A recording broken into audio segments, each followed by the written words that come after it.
आमल की एकादशी व्रत कथा।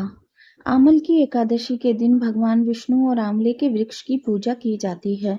साथ ही काशी में इस दिन से ही होली के पर्व की शुरुआत होती है। इसे रंग भरी एकादशी भी कहा जाता है। आमल की कथा के बारे में सुनते हैं। आमल की एकादशी पर भगवान विष्णु और माता लक्ष्मी के साथ आंवले की पूजा करने का विधान है। सनातन धर्म में एकादशी व्रत का विशेष महत्व है। यह दिन भगवान विष्णु को समर्पित होता है।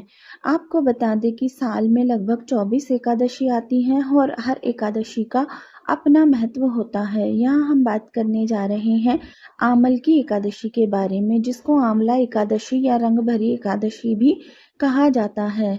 इस साल आमल की एकादशी 27 फरवरी को है। इस दिन भगवान विष्णु और माता लक्ष्मी के साथ आंवले के वृक्ष की पूजा करने का विधान है। इस दिन पूजा के साथ साथ आपको आमल की एकादशी व्रत कथा का पाठ जरूर करना चाहिए। ऐसा करने से भगवान विष्णु की कृपा प्राप्त होती है, साथ ही सुख समृद्धि की प्राप्ति होती है। जानते हैं आमल की एकादशी की संपूर्ण कथा।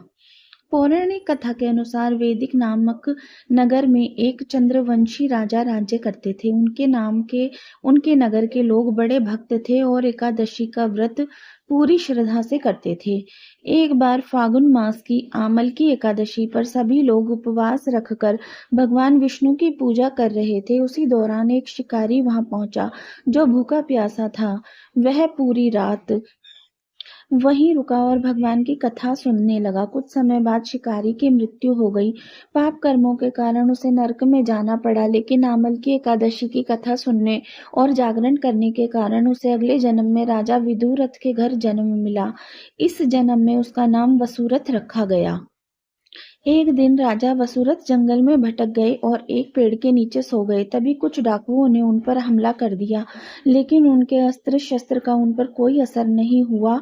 राजा को कोई चोट नहीं आई, जबकि सभी डाकू मृत पड़े थे। जब राजा नींद खुली तो उन्होंने यह दृश्य देखा। तभी आकाशवाणी हुई कि यह भगवान विष्णु की कृपा है। पिछले जन्म में किए गए आमल की एकादशी व्रत और कथा सुनने के कारण राजा पर कोई संकट नहीं आया।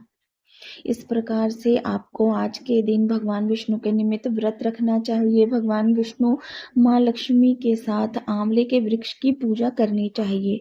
आपको आंवले के वृक्ष की 11 परिक्रमा अवश्य लगानी चाहिए। परिक्रमा लगाते समय आपको विष्णु मंत्र का जाप करना चाहिए। आप ओम नमो भगवते वासुदेवाय का 108 बार या एक माला जाप कर सकते हैं।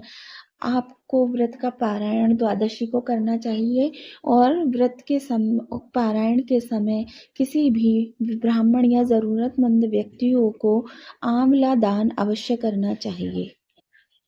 आपने यदि अभी तक हमारा चैनल सब्सक्राइब नहीं किया है तो बेल आइकन को हिट कीजिए और चैनल को सब्सक्राइब कर लीजिए।